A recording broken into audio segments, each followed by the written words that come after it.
I put myself through an experiment. Recently, I've actually been doing it kind of regularly, at least for the last week.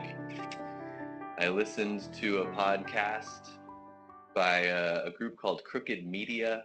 They have a podcast called Pod Save America. It's made up of old Obama staff members, speechwriters, uh, pretty progressive, not the most progressive, but like very much democratic politics, very educated, experienced, accredited people with, a lot of insight into the system, so to speak. So I listened to that. And then right afterwards, I listened to Ben Shapiro, who is also a highly educated, um, accredited in his own world, or in the world, um, trusted source of Republican, conservative ideologies and politics. And, what I found in doing that is that both podcasts say, look at this piece of evidence, look at this fact, look at this reality. And it is so clear beyond the shadow of a doubt that the other folks are trying to destroy our way of life.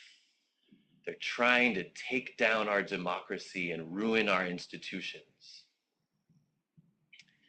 And I just fell into despair. We're not here to debate the veracity of this side or that side. Um, I think we can believe that there is some kind of objective truth, and one side might be more right than the other. That's not necessarily what was triggering me. What made me so sad was the stuckness, right? And it's not just, they're doing this bad thing, and the other side is like, no, we're not.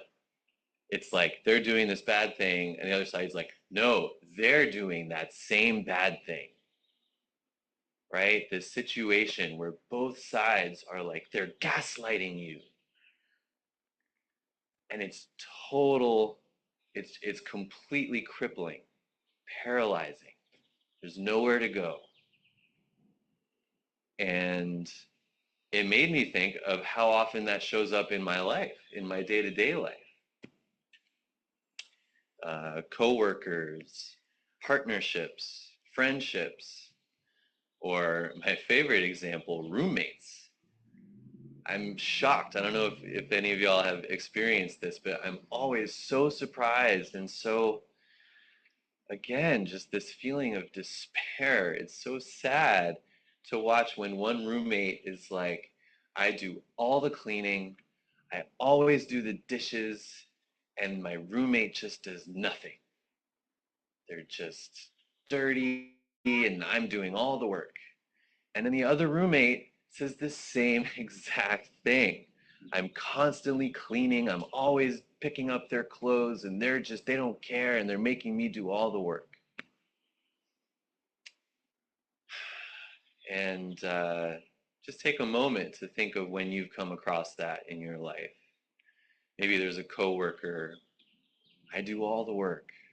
I'm constantly fixing my coworker's mistakes. And then that coworker goes and tells their friends, oh God, Bobby's always messing up and I always have to do all the work and he never does anything. And it just creates such a block, such a separation. And I've really been thinking about this a lot and talking to people about it. How do we heal from this? How do we move forward? How do we find truth? How do we live and love each other when this happens? And I was talking to someone who works as a therapist, and I think about it in therapy a lot. Um, when a client comes to you and they have this story of, oh, my, I'm having such a hard time with my partner. They're, you know, treating me this way, and they're, gaslighting me, and they're, blah, blah, blah, or whatever the relationship is. And then the other person is saying the same thing to their therapist. How do you heal? How do you heal that? How do you help the person come to some kind of resolution when you don't know if they're right? And it just blew me away what they said. They said, it doesn't matter if they're right. What matters, what's important, is that they're feeling what they're feeling. Even if they are leaving their dishes in the sink and never cleaning anything, so that can happen. Maybe like a roommate cleans once. They do like one deep cleaning in a year. And they're like, oh, I do all the deep cleaning and my roommate does nothing. That's their bad. That's their bad for only cleaning once. They are in the wrong. But for this therapist who is telling me how they work, it doesn't matter if they're in the wrong for the work that I do. What matters is that they're in touch with what they're feeling and that we validate what they're feeling. Feeling unheard, feeling unappreciated. And then through that process of getting to know the feeling of being intimate with our karma, basically in Buddhist terms, once we're there, once we accept and invite and validate our feelings around it, then we can start to really pick apart what's going on here. Then we can come together to find out, how is the cleaning working? But getting past that boundary of like, they're trying to ruin your life. No, they're trying to ruin your life. They're always wrong. No, they're always wrong. Um, and so when this person said that to me and said, just let go of the, who's right and who's wrong, what happened to me is I started to see the humanity in the people that I was coming up against this with. And it works for, politics and social stuff too. Um, Usually when I listen to Ben Shapiro or Sean Hannity or any of our favorite colorful characters, I start with this basis of like evil person. And as I've been thinking about this and opening up to let go of who's right for a sec and just be open to the feelings. Now, when I hear Ben Shapiro, I don't hear some like animal monster. I hear scared. I hear angry. I hear um, worried. I see the humanity. I see this little boy, basically, this little boy who's been wounded, and his hurt is coming out in, people don't agree with me, whether he's right or wrong. And why do we do that? This is not to say, well, just forget about truth. No, that's not the point at all. The point is, if we want to come to truth together, then we have to see the humanity in each other. Um, when I hear Donald Trump, and, we're a religious institution, we're not here to pick sides or talk about whatever. Man, when I really soften and open up, I just see this, it's sympathy.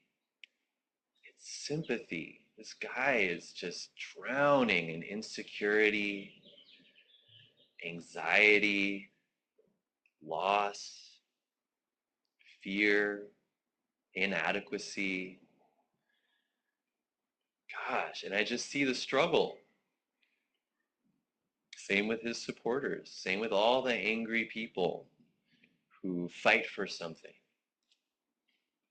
And so, I don't know. I just truly believe that if we are going to come to a higher truth, to a more loving reality, to a greater togetherness, um, it really starts with acknowledging and leaning into the humanity of all this stuff.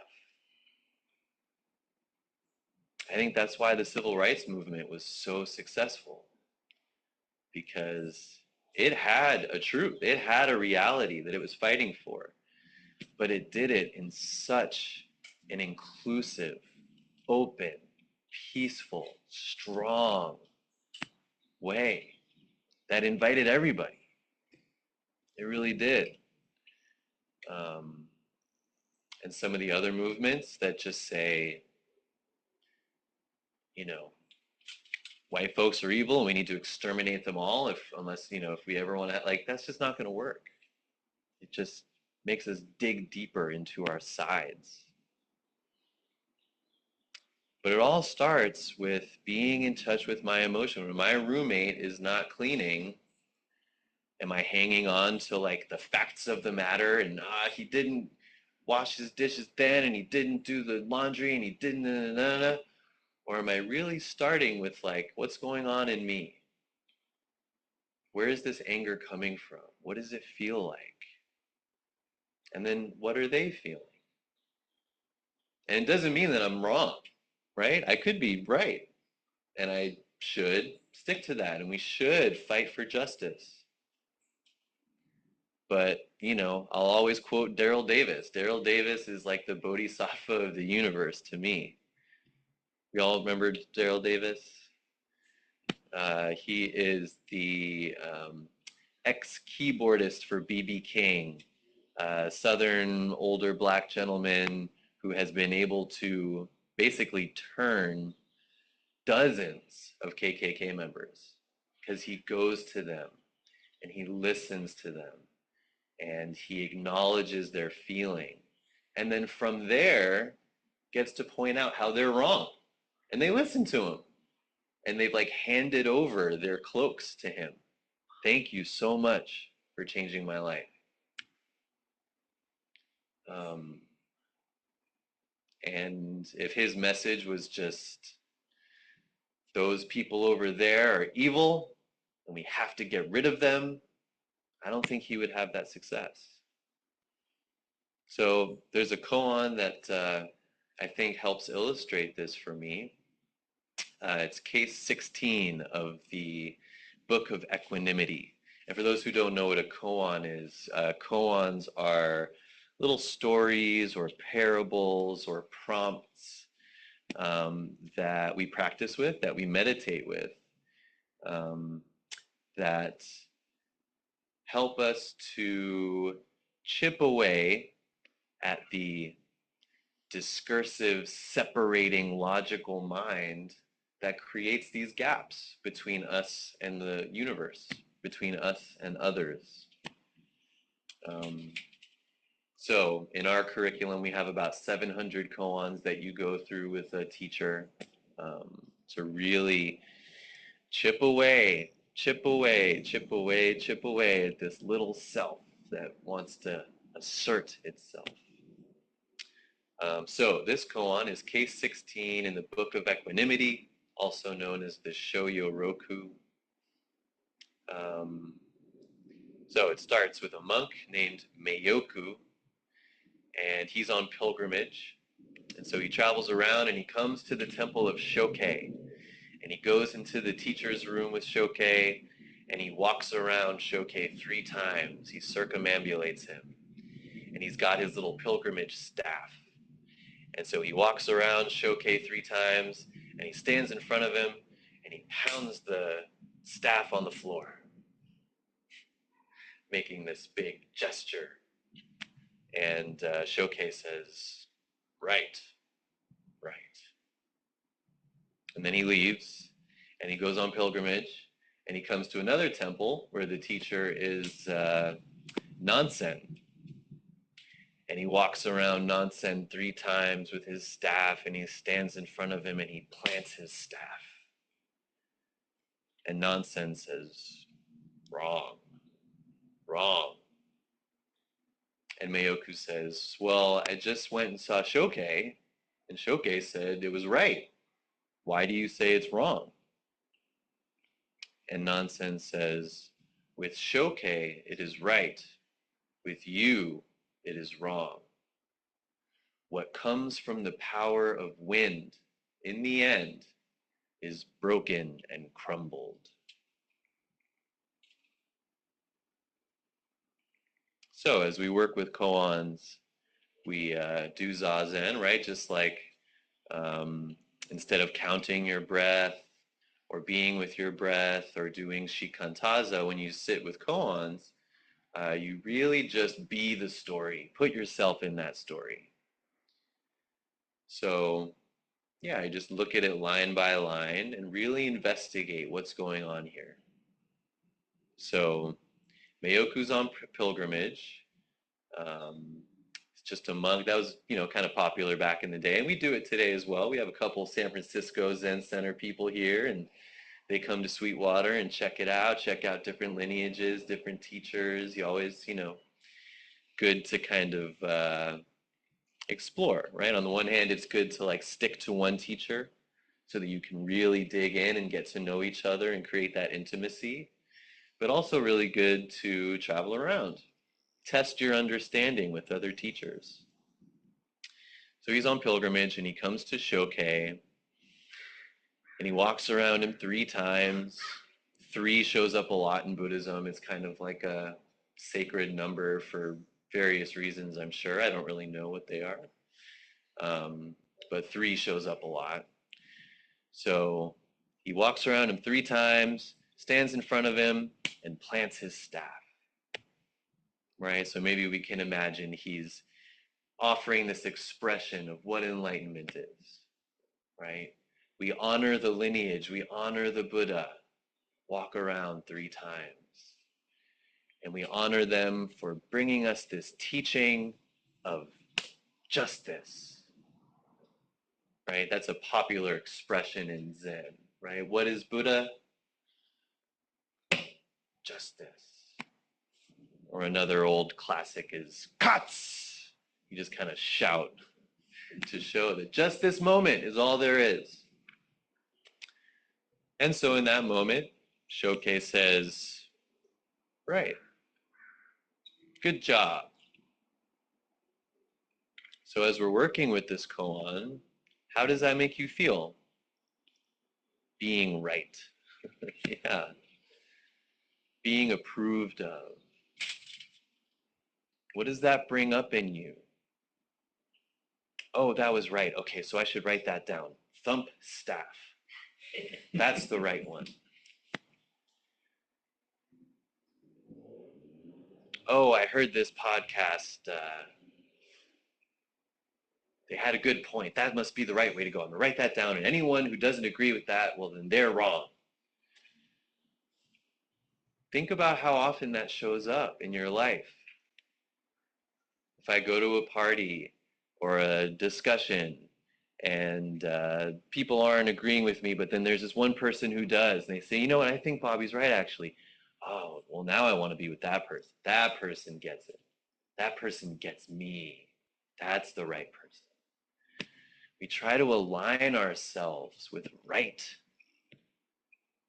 And that's just human. It's totally acceptable. It's reasonable. That's where we feel safe. Those who agree with us. It's right. How much do I identify with that, with being right? So Mayoku's all happy. That's right. Shoke told me I'm right. I'm going to go to the next guy. And so he goes to the next guy and he does the same thing. Oh, I got this. I got this. This is the right answer. He's going to think I'm good too. So he does the same thing, and Nansen says, wrong. It's wrong. And so, the major point here to see, are these teachers actually approving or disapproving? Is that the job of a teacher? For those of you who are doing koans, do you think when you come in to do the koan, Do you think I have, or Seisin or Echo or any teacher has any interest in telling you you're right or wrong? Of course not. It's ridiculous. We have every interest in helping you to be free. Be free of this separating ego that we're constantly wrestling with. And so we have these little tools. You're right. You're wrong. That's good. That's bad. And so they're not so much approvals or disapprovals as much as they are offerings. What does that make you feel when you're right? How does that make you feel when you're wrong? God, I've had so many koans where I didn't pass and the teacher said, you should probably keep sitting with this. Man, I remember there was this one, I went back to my room during session and I threw my phone, I cracked my phone. So angry, so angry. And thus so grateful for being disapproved in that moment. God, what an amazing thing. That anger, that joy, that feeling of, oh, good, I'm right. It's so deep. It's so deep in us, and it has nothing to do with passing or not passing a koan. This is ancient stuff. This anger, this sense of belonging, this feeling right. These emotions are with us from birth. They're with us from past lives. They're with us through inherited trauma. And all these little things of our life, our roommates, our partners, not passing, passing, getting it right, getting the promotion, they're all just different ways of eliciting these ancient emotions that are in us. And so saying right, saying wrong, these are offerings to Meioku, the monk, to take a look at that. You can be free of that. So when Meioku says, whoa, wait a minute. Shokei said I was right. I gave the same answer. We honor the lineage, and just this is it. I don't understand. I read it in a book. That's what the Dharma talk said. How is it wrong? And of course, he revealed himself as wrong at that moment, right? Because he's hanging on so much. Wait, I want to be right. Someone a little more at peace, if Nansen said wrong, he might have said, yeah, we make mistakes. Or maybe just leave. That would have been a good response. Wrong. Sweet. Have a good day. That's right. We're wrong. Be wrong. Maybe some of you remember I gave this talk a while ago about be the villain. Be a villain. Be the bad guy. Sometimes we have to do the right thing. Sometimes we have to be the bad guy. Sometimes we're wrong. Be wrong. Can you imagine if our politics functioned with a bunch of people who were okay to be wrong? If we had an electorate that appreciated leaders who were wrong? Oh, what a loving, open, harmonious society we would have. But instead, we're saying, they're gaslighting you. No, they're gaslighting you. No, look at these facts. No, look at these facts. And you're trying to ruin the world. No, you're trying to ruin the world. Where are you going to go? But if we can all take a moment, just like my therapist friend said, to just honor the feelings that come up around all this, we can still be right or wrong, but the journey there, the journey to understanding what's really going on,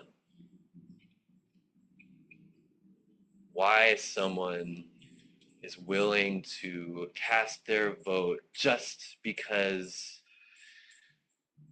abortion is the most evil thing in the world. If we can really understand where they're coming from, why that would be, what their karma is that got them to that place.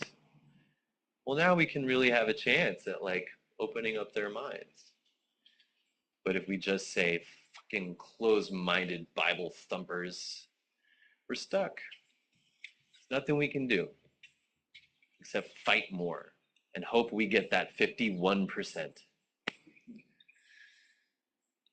And in some cases, that's what you got to do. But I believe, I don't know, in our world, I think we have an opportunity to ask for more than just fighting tooth and nail to get that 51% so that we win. I think we're capable of more. I think we're capable of more love, more acceptance, and not identifying so much with being right or being wrong. So, yeah, take a look. Take a look at being right and being wrong. And yeah, we do the Gate of Sweet Nectar ceremony every Sunday morning. And we end it with a little paragraph. And we say, I send all my love to my own being, friends, enemies, family, and community. Sometimes I feel like I'm just saying it because it's what's on the page. But send love to your enemies. See that they're hurting. And then we can really come together for justice and a greater, more loving truth.